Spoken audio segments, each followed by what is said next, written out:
AK ശശീന്ദ്രനെ മന്ത്രിസ്ഥാനത്തിരുത്തണമെന്ന് മുഖ്യമന്ത്രിക്ക് ഒരു വാശിയില്ല.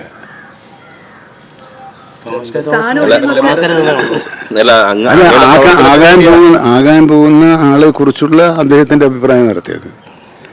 അല്ലാതെ AK ശശീന്ദ്രനെ സംരക്ഷിക്കാൻ തോമസ് കെ തോമസിനെ മന്ത്രിയാക്കുകയില്ല എന്നുള്ളൊരു നിലപാടല്ല. ഞാൻ മന്ത്രിസഭയിൽ തുടർന്നുകൊള്ളണമെന്ന് ഒരു നിർബന്ധവും ആളാണ് മുഖ്യമന്ത്രി. അല്ല, മറ്റൊന്ന് മിനിസ്റ്ററെ, ഈ ഒരാൾ നന്നായി പ്രവർത്തിക്കുന്ന ഒരാള് അയാളെ മാറ്റണം എന്താണ്? അത് അവർക്ക് അഭിപ്രായം പറയാലോ. ആർക്കും ഒരു മന്ത്രിയുടെ പ്രവർത്തനത്തെക്കുറിച്ച് മുഖ്യമന്ത്രിക്ക് അഭിപ്രായം പറയാം, പാർട്ടിക്ക് അഭിപ്രായം പറയാം, പൊതുസമൂഹത്തിൻ്റെ അഭിപ്രായം പറയാം. പക്ഷേ അദ്ദേഹത്തിന് എന്നെ സംരക്ഷിക്കണമെന്നൊരു വാശിയുടെ പുറത്താണ് എന്ന നിലക്കുള്ളൊരു പ്രചരണം വളരെ പതുക്കെ കടന്നു വരുന്നത് കൊണ്ടാണ് അങ്ങനൊരു വാശിയും ഒരു നിർബന്ധവും അദ്ദേഹത്തിനില്ല. അദ്ദേഹത്തിന് മന്ത്രി മാറ്റം സംബന്ധിച്ച് NCP ഉദ്ദേശിക്കുന്ന വ്യക്തിയെക്കുറിച്ച് അദ്ദേഹത്തിന് ചില അഭിപ്രായ വ്യത്യാസങ്ങളുണ്ട്, റിസർവേഷൻസ് ഉണ്ട്. അങ്ങനെ റിസർവേഷനുള്ളൊരു വ്യക്തിയെ മുഖ്യമന്ത്രിയുടെ മന്ത്രിസഭയിൽ ഒരാളുടെ മന്ത്രിസഭയിൽ അടിച്ചേൽപ്പിക്കുന്നത് സാധിക്കില്ല. അതാണ് യാഥാർത്ഥ്യം.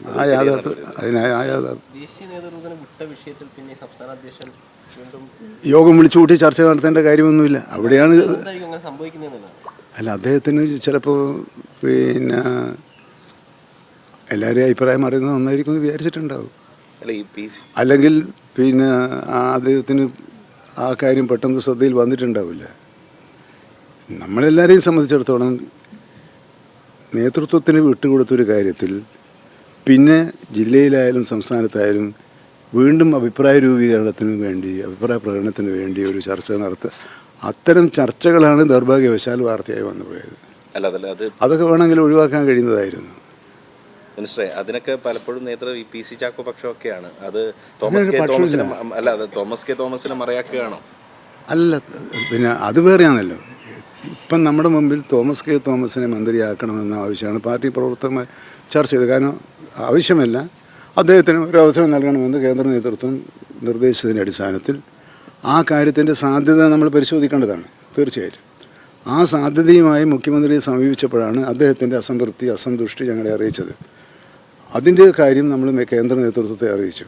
കേന്ദ്ര നേതൃത്വം അപ്പോൾ ഞങ്ങളോട് പറഞ്ഞത് CPIM-ൻ്റെ കേന്ദ്ര നേതൃത്വമായി അവിടെ നടത്തിയിട്ട് അവിടെ നിന്ന് കിട്ടുന്ന ചർച്ചയുടെ അടിസ്ഥാനത്തിൽ, പ്രതികരണത്തിൻ്റെ അടിസ്ഥാനത്തിൽ എന്ത് ചെയ്യണമെന്ന് നിങ്ങളെ പിന്നീട് അറിയിക്കാനാണ്. ആ ചർച്ച കഴിഞ്ഞ 17-ാം തീയതിയെ നടന്നിട്ടുള്ളൂ. അതിനിടയിൽ ഇങ്ങനെ കമ്മിറ്റികൾ കൂടുകയും ആലോചന നടത്തുകയും ചർച്ചകൾ നടത്തുകയും ചെയ്യുമ്പോൾ അത് താഴെയുള്ള തലങ്ങളിൽ അത് ചർച്ചാ വിഷയമാകും. അത്തരമൊരു ചർച്ച ഒഴിവാക്കുന്നത് നല്ലത് എന്നുള്ളൊരു അഭിപ്രായമുള്ളൂ. അത് തെറ്റാന്നൊന്നും ഞാൻ പറയില്ല. കാരണം അദ്ദേഹം കരുതി കാണുന്ന പാർട്ടി അണികളുടെ കഴിയുന്നത്ര അണികളെ അറിയിച്ചുകൊണ്ടുള്ളൊരു ചർച്ചയായിരിക്കും നല്ലത് എന്ന എന്തെല്ലാം കാഴ്ചപ്പാടുകളുണ്ട്. സംഘടനാ പ്രവർത്തനത്തിൽ ഓരോരുത്തരുടെയും കാഴ്ചപ്പാടിനടുത്ത് വെച്ചാൽ, പക്ഷേ അത് ഒഴിവാക്കാമായിരുന്നു എന്നുള്ളൊരു അഭിപ്രായം എനിക്കുണ്ട്. എൻ്റെ അഭിപ്രായം അതായിരുന്നു. എന്നാൽ അതാണ് കൂടുതൽ ഈ വാർത്തകൾ ചാനലുകളിൽ, മാധ്യമങ്ങളിൽ സ്ഥാനം പിടിക്കാൻ ഇടയായത് എന്നാണ് എനിക്കിപ്പോൾ തോന്നുന്നത്.